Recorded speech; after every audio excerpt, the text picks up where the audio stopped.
People seem pretty intrigued by single women, especially when we travel solo, eat alone, and genuinely enjoy our own company. Somewhere between curiosity and concern, the questions are asked. And while most of them are harmless, others can feel a little sharp. So today, I'm sharing 5 questions single women are always asked, and the honest ways I choose to respond.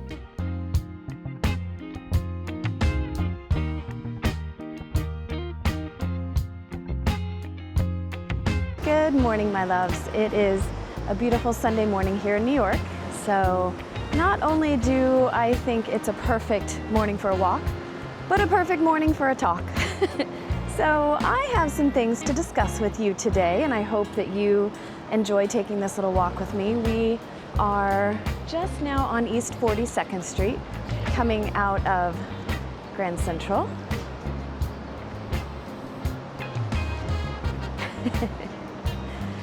And today's topic of conversation is an interesting one, and I'm hoping to get some of your comments and feedback as well. But I wanted to talk about the 5 questions that I always get as a single woman. And I'm guessing that most of you have heard at least one, if not all of these. So let's talk about it.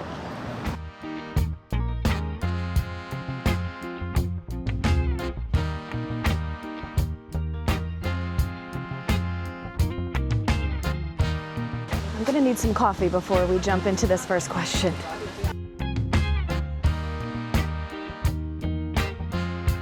Okay, that's tempting. I might have to get one of those.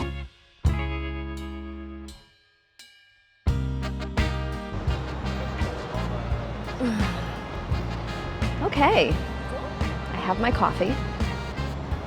Let's chat.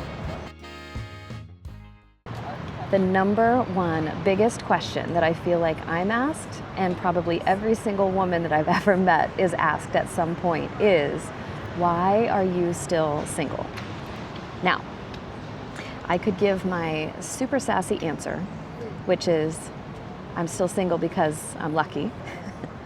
Or I could give my real answer, which is a lot more complicated, but I will try to simplify. I have built a life that I love. I live life on my terms. I make my own decisions. I make my own money. And I've never met anyone that fits into that life. I've never met anyone that I wanted to give that life up for.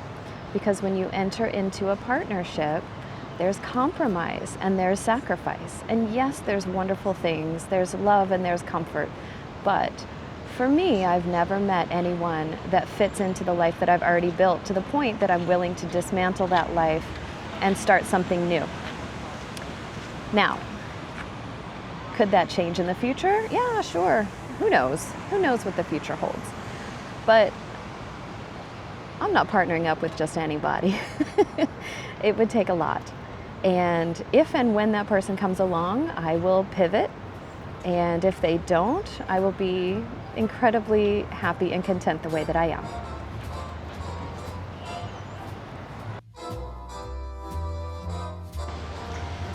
The second question that I'm often asked as a single woman is, who will take care of you when you're old? And my answer is, I don't know. And I'm gonna say this delicately, but even if I had a partner or kids, that doesn't guarantee me a caregiver later in life. So instead, I work with what I've got. And what I've got is the ability to invest in my retirement, is putting plans into place for my health care if necessary, researching options for when I'm older and maybe need a place to live that offers a little more care. I can have all that knowledge, but at the end of the day, none of us really know. And I think making peace with that and making plans for that is the number one way to move ahead in life without being scared or feeling like you're lacking. I gave into temptation. Nutella croissant. I'll just do a little extra walking today. Question number 3 that I always get as a single woman, and this is one that I really enjoy talking about, and that question is, what does your family think? Now, I am incredibly lucky when it comes to my family. they've always known that I've marched to the beat of a different drum, and I don't think any of them assumed that I would end up on any kind of traditional path. I grew up in a small town, married kids, that's kind of the norm where I come from. But I don't think it came as a surprise to anybody that I chose a little bit of a different way to go. Luckily, my brother fulfilled the child requirements and had 4. So my family is incredibly supportive. They understand that being single and not having kids is a choice that I've made and a choice that I'm happy with. I think that in my younger years, especially my dad was a little bit nervous. You want to see your loved ones taken care of. But as I got older and as I got more independent and proved that I'm fine and I'm safe and I'm happy, I think that made them feel confident that I'm going to be okay. So thank you, Mom.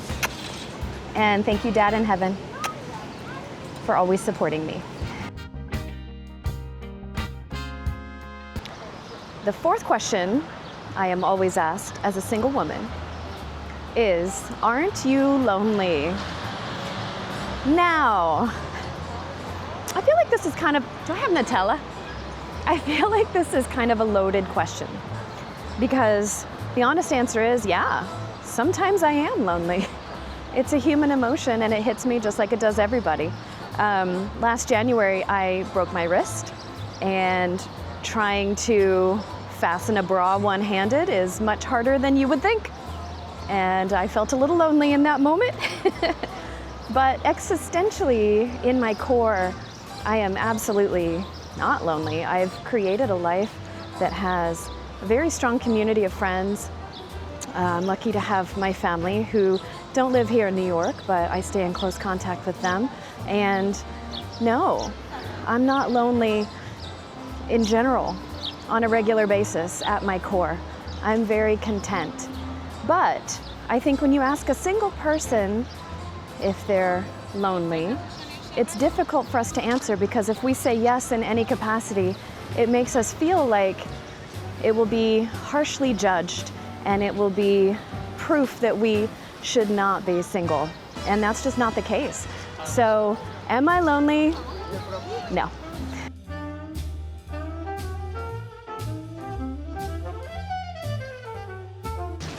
The 5th thing that I'm often asked as a single woman is, do you have commitment issues? And that's kind of a rude question to ask, but it has come my way several times, so I will answer it here. The answer is no, and yes. So I have been with the same company for over 20 years. I adopted my puppy, or I adopted my Sadie girl as a puppy and had her for almost 12 years. I can commit, but my standards for commitment are very high.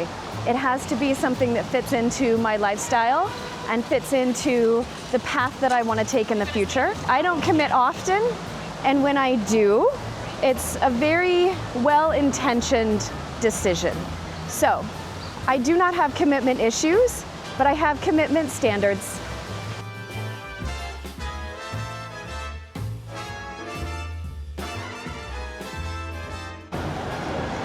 Okay, my loves, those are the 5 questions that I'm always asked as a single woman.